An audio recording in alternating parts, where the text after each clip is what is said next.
Mirarem d'explicar el que és l'aigua, una miqueta la història de l'envasat de l'aigua, també explicarem el que és l'aigua mineral natural i el que és l'aigua de Vilajuïga, quines diferències, quines característiques té.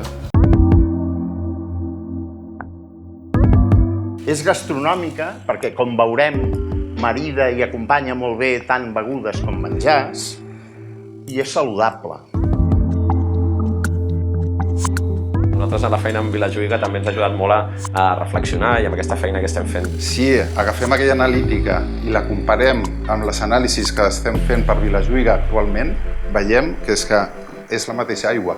Aquella composició química, 115 anys després, podem garantir que continua sent la mateixa.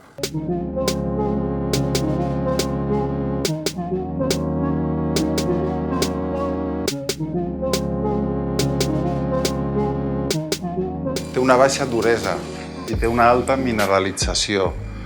La seva combinació de minerals la fa única, amb un gust que la caracteritza i la diferencia de totes les altres, que combina suavitat, palatabilitat i frescor. Quin ús en faríem d'aquesta aigua, que és tan singular, que és tan suggerent i que és tan nostra, no? I que té coses molt bones. Sobretot, cadascú faria la seva interpretació, jo en faré diverses. Perquè avui en dia, quan parlem de proximitat, és estupendo tindre coses que venen de prop. I aquesta aigua, que n'hi ha poqueta i que és tan especial, perquè al restaurant el que volem tindre són productes de valor afegit que ens donin coses, que donin discurs, que sumin i ho puguin fer amb coherència.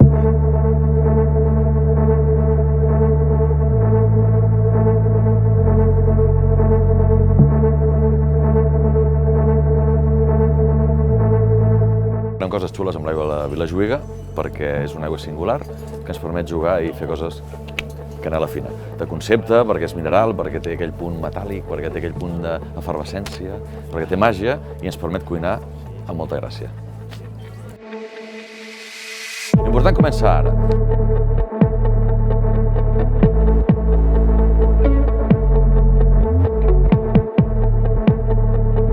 Doncs si donem pressió, agafem una miqueta d'aigua de Vilajuïga i calamars, 70 graus i 8, ens quedarà això que teniu a la copeta. Això és l'essència d'un calamar.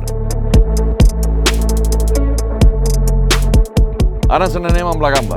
Gambeta petita l'hem secada, com aquella cecina del començament, i l'hem fet bullir amb aigua de Vilajuïga. Sin paños calientes. Teniu un cap de gamba, atemperat, teniu la cueta de la gamba, temperatura i com a ingredient només hi hem ficat pell de taronja i safrà, els components bàsics, els aromatitzants d'una bullabesa.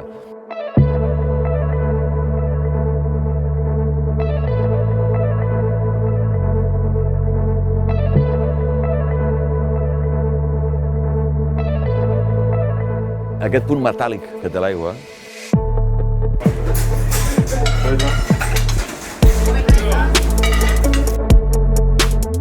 aquí tenim un plat que està fet 100% amb aigua de Vilajuïga. I com l'hem fet? Hem agafat l'aigua, que té clorur càlcic i de més, que ens servirà per fer aquella reacció coneguda com a esterificació, i hem infusionat aquesta aigua amb 5 formatges parmesà de Azala, el comté, manchegos, camorza i un roquefort. Però l'important és el que posaran en aquesta jarreta. Aigua de Vilajuïga i 12 verdures diferents.